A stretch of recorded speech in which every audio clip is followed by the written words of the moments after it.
नमस्कार दोस्तों। किसी गांव में एक बूढ़ी माई रहती थी। उनके एक बेटा और बहू भी थी। बूढ़ी माई बहुत ही धार्मिक प्रवृत्ति की थी। वह रोज पूजा पाठ किया करती थी। हर तीसरे साल पुरुषोत्तम मास आने पर बूढ़ी माई स्नान व्रत दान पुण्य करती थी। एक बार पुरुषोत्तम मास आने पर बूढ़ी माई के बेटे और बहू ने उनसे कहा, माँ तुम हर बार पुरुषोत्तम मास आने पर व्रत स्नान दान पुण्य करती हो, तुम्हें इसका क्या पुण्य मिलता है। मेरी शादी को 5 साल हो गए हैं, ना तो तुम्हारे पोता हुआ और ना ही मुझे कोई अच्छी नौकरी मिली। तब बूढ़ी माँ ने कहा कि मैं पुरुषोत्तम भगवान से मिलकर पूछूंगी कि मेरे स्नान दान का पुण्य मुझे कब मिलेगा, और अब मैं घर तभी लौटकर आऊंगी जब मुझे मेरे इस सवाल का जवाब मिल जाएगा। तो बूढ़ी माँ जय हो पुरुषोत्तम भगवान की कहते कहते घर से चल दी।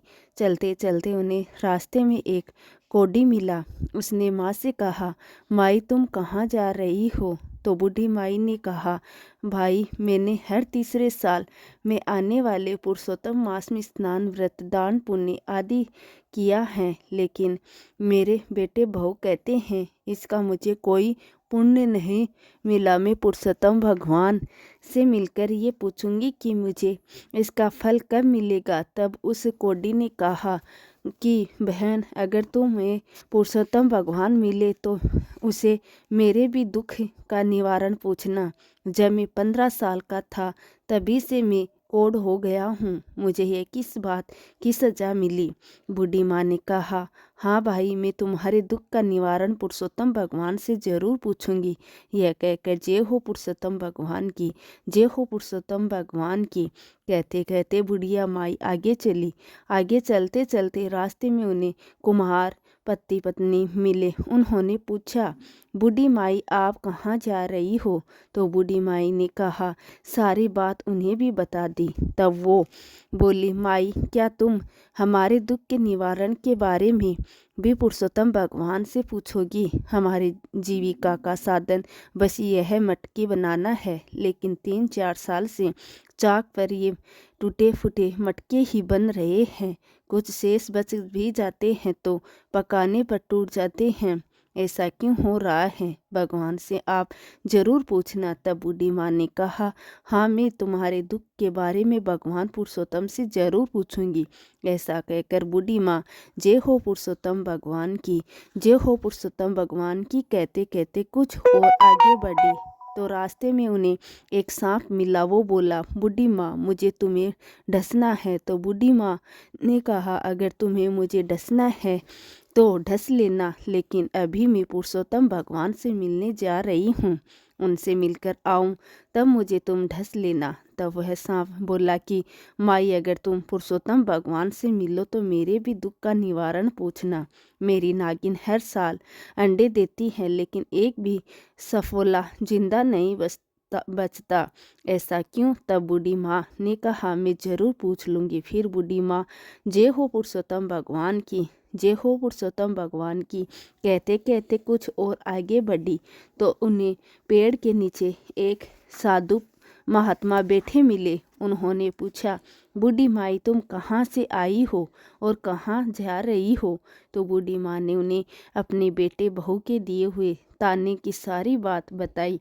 तब साधु महात्मा ने कहा कि क्या भगवान ऐसे ही मिल जाते हैं, और अगर मिल भी गए तो तुम्हें पहचानोगी कैसे।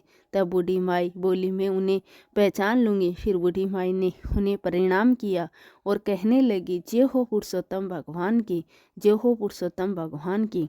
तब साधु महात्मा बने पुरुषोत्तम भगवान ने बूढ़ी माई को दर्शन दिए और कहा, तुम्हें क्या चाहिए। तब बूढ़ी माई ने कहा, भगवान मुझे आपके दर्शन मिल गए, मुझे और कुछ नहीं चाहिए। तब पुरुषोत्तम भगवान ने कहा, तुम्हारा कल्याण हो। फिर बूढ़ी माँ ने रास्ते में मिले दुखी हारों का एक एक करके निवारण पूछा। सबसे पहले तो बूढ़ी माँ ने कोढ़ी के बारे में पूछा। तो भगवान ने कहा कि वे अपने पिछले जन्म के कर्मों का फल भोग रहा है। पिछले जन्म में वह एक राजा था और वह अपने राज्य के लोगों को बिना अपराध के दंड देता था। उसके कारण उन्हें उसकी हाय लगी है। तब तुम मेरे चरण धूल ले जाओ और उसके कोढ़ पर लगा देना, वो ठीक हो जाएगा। फिर बूढ़ी माई ने कुम्हार के दुख का निवारण पूछा।